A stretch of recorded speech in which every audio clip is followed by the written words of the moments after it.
This is Around the Farm, the podcast about all things ag, and I'm your host, Rick Myra.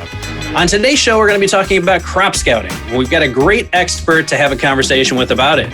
Charlie Beeler, who manages a full-scale research farm for the Climate Corporation, is going to be talking to us about how they're using different technologies on the research farm to try to understand how to improve efficiencies around scouting and how technology is going to help to make us more efficient in the future.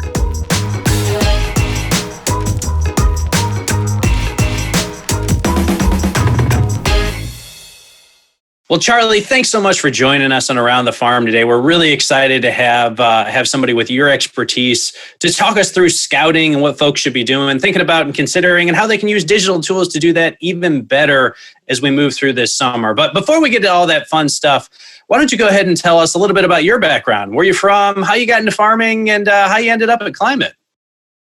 Yeah, thanks for having me on, Rick. Always happy to chat. I grew up in Perry, Iowa. It's about 45 minutes northwest of Des Moines. I'm currently sitting here in Fort Dodge at our climate research farm. So it's just about an hour north of where I grew up. My introduction to agriculture is probably a little unconventional. I grew up showing cattle on 40 acres, so we put up a little hay, but I did not come from a row crop operation. It wasn't until college, when I was at Iowa State, I started working in a genetics lab in the Molly Bio building there for a little extra money. And their model genome was maize, so corn. So I spent a summer in a crossing nursery, and that set me down an R&D path that I've never looked back. So out of school, I ended up in Monsanto's breeding organization, now Bayer. And that got me out in the field, running a planter, running plot combines, taking a lot of agronomic notes, and helping to collect data to advance Bayer's product portfolio. From there, I spent some time as a soil agronomist.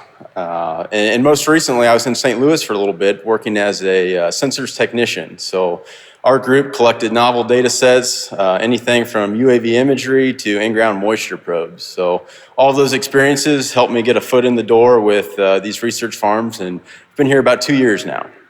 Hey, as a proud graduate of the original ISU, Illinois State University, I'm going to try to look past the fact that you went to that other ISU where they just copied our logo and put a tornado on the bottom of the Redbird and called it a cyclone. Okay, I'm going to try to move past that. I'm going to do my best. Rick, if we think about this logically, if you got a standard cardinal versus a half cardinal, half tornado, 11 times out of 10, cyclone's going to win there. So, it's just no competition. You would think that, but I'll take Woody Woodpecker any day over the Tasmanian Devil, okay? That's just where we're at here. But alas, we could debate ISU versus ISU until the cows come home, and we still wouldn't have a winning sports program. So let's get focused on something that matters. We can compare tailgating setups. How about that? You guys win that with going away, so... Hey, well, you mentioned the climate research farms, and I know some of our listeners and viewers have heard of the climate research farms before, but many have not. Can you talk to the group a little bit about, hey, what do we do at the climate research farms? What are they, and what does it mean to be a research farm lead? Yeah, the Climate Corporation operates 5 research farms across the Corn Belt. So all in all, we cover about 6,000 production acres of corn, soybean, and we got a little bit of wheat. So in 2014, 2015, when these farms were conceptualized, they were placed in very unique growing environments and growing environments that represented the Climate FieldView user base. So we've got center pivot irrigation in York, Nebraska. We've got spring and fall wheat up in Sioux Falls, South Dakota. The Martinsville, Illinois site was just planting double crop soybeans. And then there's Springfield, Illinois, and Fort Dodge, of course, were pretty heavy corn and soybean geographies. So, our main purpose is really to help support and validate the development of different predictive agronomic models that the Climate Corporation is advancing through their science pipeline. So we definitely fall under the R&D science umbrella, and we're there to really provide some confidence to our science teams and the marketing teams when we take a product to the customer. They've been vetted out on production acres, and we've got a good handle on what the tool's offering to growers. You guys are kind of the tip of the spear for testing all this data science stuff in the real world to see how it plays out in the countryside. Yeah, absolutely. So we kind of get our hands on it first. We provide our feedback, kind of from the perspective of a grower. We like to put our stamp of approval on it before it goes large scale.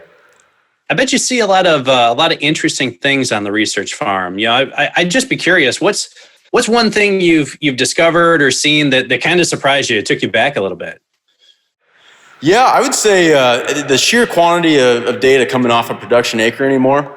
For instance, my planter behind me, it's a 16-row multi-hybrid planter, but it gives us 15 unique data layers, each mapped with sub-inch accuracy across that field. So there's just an enormous amount of data around soil type, organic matter, temperature, seed placement. It's just incredible, the volume. And so the equipment manufacturers today are integrating sensors into just about anything they can measure. And it's our job, and Climate in particular, to understand what we do with all that. So, well, you talk about all that data that's being generated, and I'm assuming you're using a lot of tools that help you to get to that data. We're in the portion of the season now where farmers all across the Corn Belts, South, everywhere basically, are scouting, right? And so much of scouting where we are today is still visual inspection, right? There's the old 55-mile-an-hour scouts. There's the stand on the bed of the truck scouts. Some folks are using drones. Some folks are using satellite imagery. But what can you tell us about how you guys go about scouting at the Climate Research Farms? Yeah. So we've got about 1,200 acres, and there's 3 guys here, myself included. So we're tasked with having a really good handle on our trials throughout the season. We want to be really in tune with what's going on in the field so we can convey that down the line. But that's a lot of acres to cover for 3 guys, and especially when the corn gets to be taller than myself, it's difficult to get a good look. I'm a firm believer that a boots in the ground approach is necessary, and it can definitely be supplemented. But as you can imagine, being a climate research farm, we heavily utilize the Climate FieldView platform to facilitate a lot of our scouting. So when I think about scouting our farm, there's never enough time in the day. We're trying to be really directed with our efforts. So, one of the first scouting passes we make in the season is validating our planting populations. We run a lot of variable rate populations throughout our field, and I'm going to check and make sure that planter is operating as we expect. So I can pull up my FieldView planting map, identify a couple areas where we have different step changes in population, and then we can direct ourselves to those points in the field and make sure we're encompassing all the variables in the field. So that's been just a big asset, being able to see all those data layers throughout the season, and apply those to our scouting efforts. I'd assume with 3 of you working the ground, there's so much data being collected, and then your connectivity back to the R&D team back at the Climate Corporation. There's a lot of collaboration that probably happens around the data that you're generating around there, wanting to monitor crop progress and just see where things are. How have digital tools and the FieldView platform helped you to keep everybody on the same page and make sure that there's good connectivity and everybody's singing from the same song sheet? Yeah, absolutely. These farms have been kind of remote before working from home was really cool. We're kind of out here in the countryside, away from the main offices in St. Louis, San Francisco. But those data science teams, those analysts, are the folks that we work with day to day to help get our work done. So communication is key, and especially with our scouting efforts and every application we make through a field. So being able to drop pins and then snap a picture, tag that to the pin, take any notes that you're seeing throughout the season. Within 5 minutes, somebody in St. Louis, 400 miles away, you could pull up a pin I dropped this morning and check that out. So it's really opened up the communication channels, and folks that we work with day to day are just as in tune with the field as we are out here every day. One of the fun things that I often chuckle at is, when you guys are out there doing hard work and planting in the heart of the season, somebody usually has the remote view working up on one of the TV screens back at the office. So we're all kind of riding along in the cab with you. You got about a team of 600 sitting there with you. Yeah. No, that's a great feature as well. Hey, you've been doing a lot of scouting out there in Central Iowa. What are you taking a look at out there? What are you guys monitoring at the research farm that may be an opportunity, maybe an area of concern for you that maybe some of our listeners that are in your general vicinity might want to check into as well? Yeah, absolutely. In Central Iowa, we had one of the best starts that I think I've had in my short career in row crop agriculture. We started planting April 20th and we're wrapped up I think the 1st of May. So we had a great window, hammered down. It was a nice change of pace compared to 2018, 2019. As the crop started coming up, we did see a little bit of unevenness in our corn, especially corn on corn. We had some cool weather. I think temperatures and that light fluffy soil were able to get down there and introduce some variability in our emergence. It's starting to even out now as we get into that tasseling timing, but you still see some of that variability. We've been scouting a lot for disease. We have been very unseasonably dry, and I think that's suppressed a lot of disease development to date. We were out, we got a shower this morning, so as we introduce some more moisture into the canopy, I really do think that disease could flush up. So we're trying to, this is a heavy scouting period for us as we're looking to time our fungicide applications and get that on so we have the most efficacy with that treatment. Another thing that we've been kind of keeping an eye on starting about last week is corn rootworm. So there's been some reports of some feeding in an untreated crop. We have recently deployed some sticky traps to monitor that pressure. Now the damage is already going to be done as those beetles are coming out, but we can use that information to make sure we got the right traits and insecticide protection in the field for next year as we think about our rotations.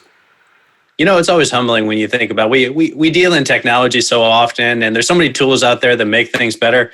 But you start talking about corn rootworm and you go, well, we got the sticky traps out. And you know what?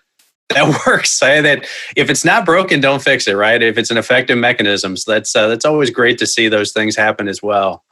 I was going to say it's a lot more effective than me out there with a net.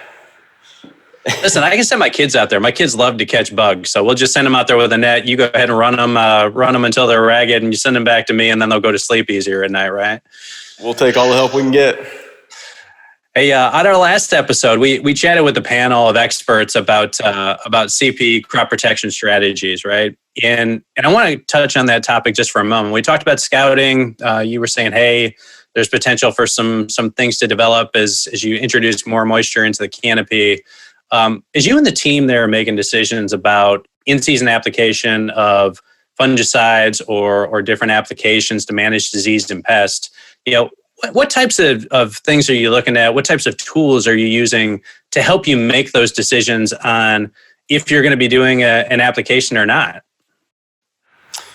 Yeah, fungicide is kind of a tough one because you want to get out there, before you see anything. So, the first thing we think about with fungicide is, what value are we protecting? So, fungicide, you really got to think about the ROI with it as well.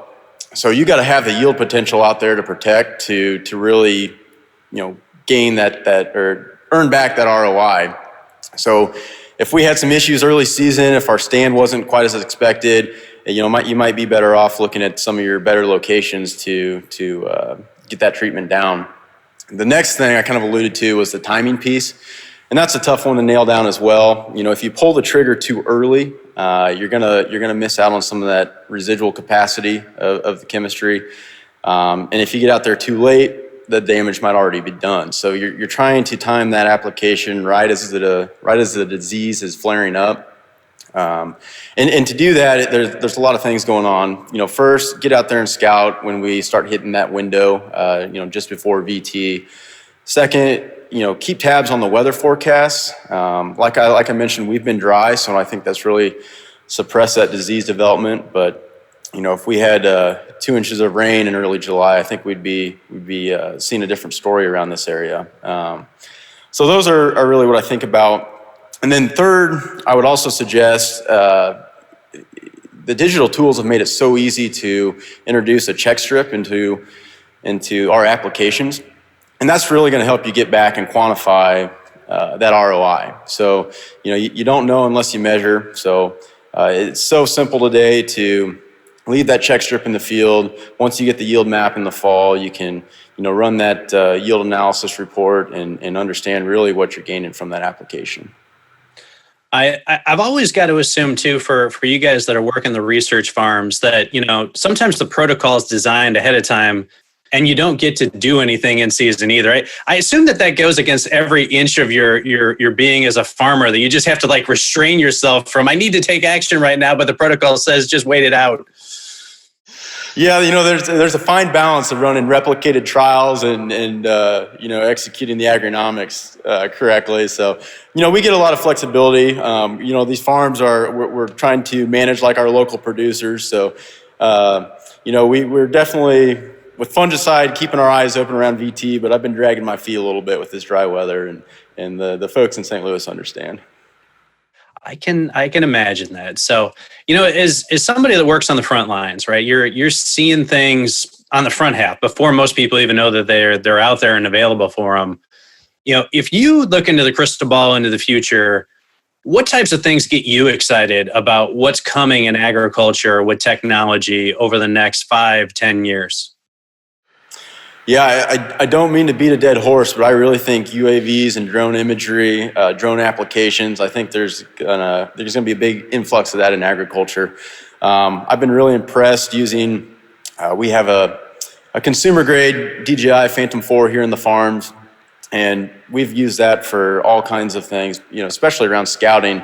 That boots on the ground approach is great, but sometimes we had a large wind event come through a couple weeks ago, and it was just a real bear to walk across the rows. So we just popped the drone up. We were able to, quickly get a visual of the extent of the damage, and then we just kind of turned our back for 5 days to see how it came back. So I know some of our farms in Illinois are experimenting with some drone aerial applications with fungicide. So I think it just opens up a lot of opportunity to get those applications on when conditions aren't right. I know a lot of Iowa and Illinois growers over the past 2 seasons are familiar with marginal field conditions, and probably have had to pull a piece of equipment out of the mud once or twice. So I think those drones are really going to open up a lot of windows. Well, Charlie, before we let you out the door here, I do have to ask you one thing. We have so many experts on the show.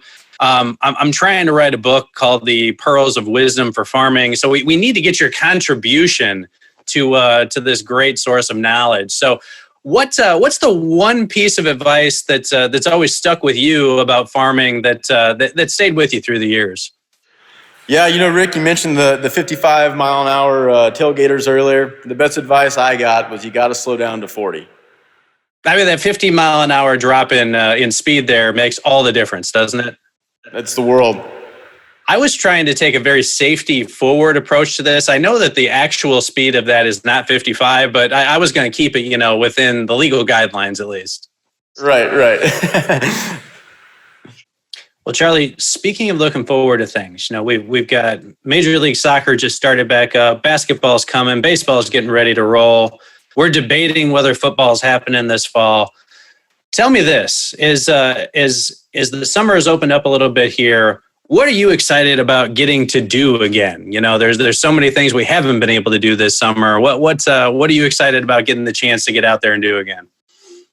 Yeah, hands down, cyclone tailgating. We're kind of waiting to see how the NCAA shakes out with what they're going to do with their football season. But I promise you, my buddies and I are going to make the most of whatever football season we have and support our Cyclones. Well, I can totally understand that. And again, I'll look past the fact that it's the wrong ISU. Charlie Beeler, thank you so much for joining us around the farm today from one of our most scenic backdrops that we've seen since we've gone to the vidcast format. Well done, sir. Well done. Thank you. Charlie, thanks so much for joining us today and sharing your expertise. Our listeners really appreciate your perspective. And by the way, we'd like to thank our listeners, both those that download the podcast and those that watch the vidcast on YouTube. We appreciate you being fans of the show. For those of you that are FieldView users, we know that this has been an especially challenging season. And if you need any additional help or support, never hesitate to reach out to our team. You can get our support team at 888-924-7475 or by emailing them at support@climate.com.